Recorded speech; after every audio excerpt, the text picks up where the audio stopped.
15 August 2024 रोजी आम्ही सर्व ग्रामस्थ आमच्या वेनेखोल गावचे ग्रामस्थ धरणग्रस्त आहोत ते सगळे धरणाच्या भिंतीवर जाणार आहोत आणि त्यातले जे काही 10-12 लोक आम्ही वयस्कर आहोत ते सगळे आत्मदहन करणार आहोत जोपर्यंत आम्हाला आमचे उर्वरित आदेश शासन देत नाही तोपर्यंत आम्ही मागे हटणार नाही आणि हे आम्ही ठामपणे सांगू इच्छितो।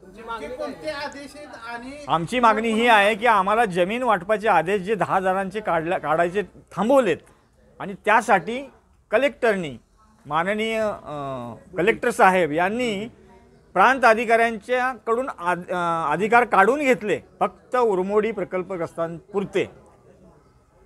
ते का काढून घेतले हे पहिले त्यांनी स्पष्ट केलंच नाही आणि आम्हाला सांगितलं की आम्ही तुमचं काम 50-25 दिवसात करू 40 दिवसात करू।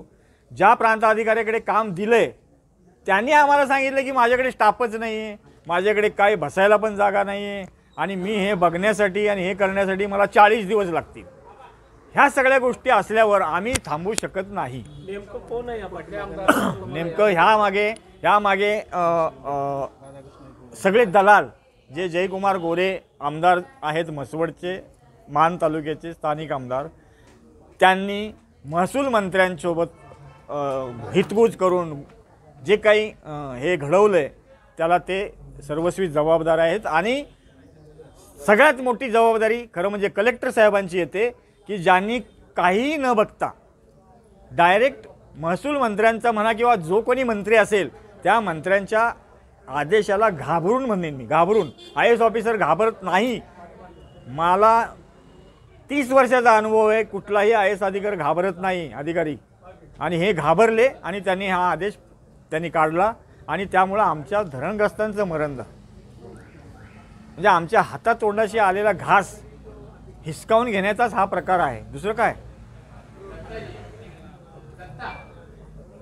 आम्ही म्हणत नाहीये, आम्ही हे म्हणतोय की तिथल्या जमिनीची हाव सुटली आहे आमदारांना।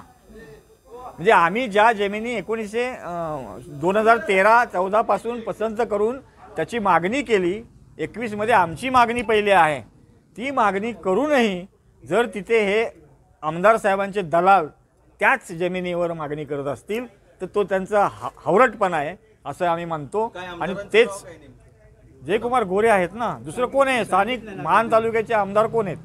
आतापर्यंत किती जमीन त्यांनी घेतली असेल हे काय माहिती? आत्तापर्यंत जमीन किती घेतली आम्हाला माहिती नाही, पण आमच्या गावातल्या जे खरं म्हणजे पात्र नाहीत उमेदवार खातेदार त्या 7-8 लोकांच्या नावे ते लोक जमीन तिथे घेत आहेत।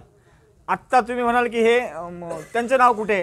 त्यांचं नाव आता येणारच नाही, 10 वर्षे त्यांचं नाव येत नाही, पण त्यांनी सगळे साठेखत करून घेतलेले आहेत। आमच्याकडे ज्यांनी पैसे घेतलेत ते उड्या मारतात, आज मजा करतात, चंगळ करतात।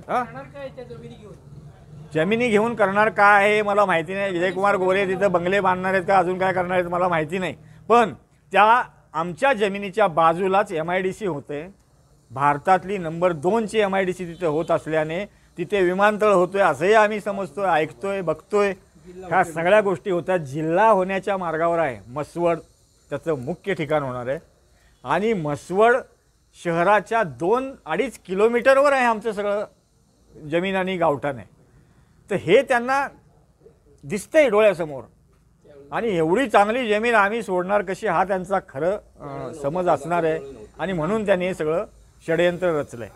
आमचा त्याग दिसत नाही, त्याग आम्ही करतोय, आपल्या पत्रकार बंधूंनाही माहिती आहे आम्ही त्याग केलाय।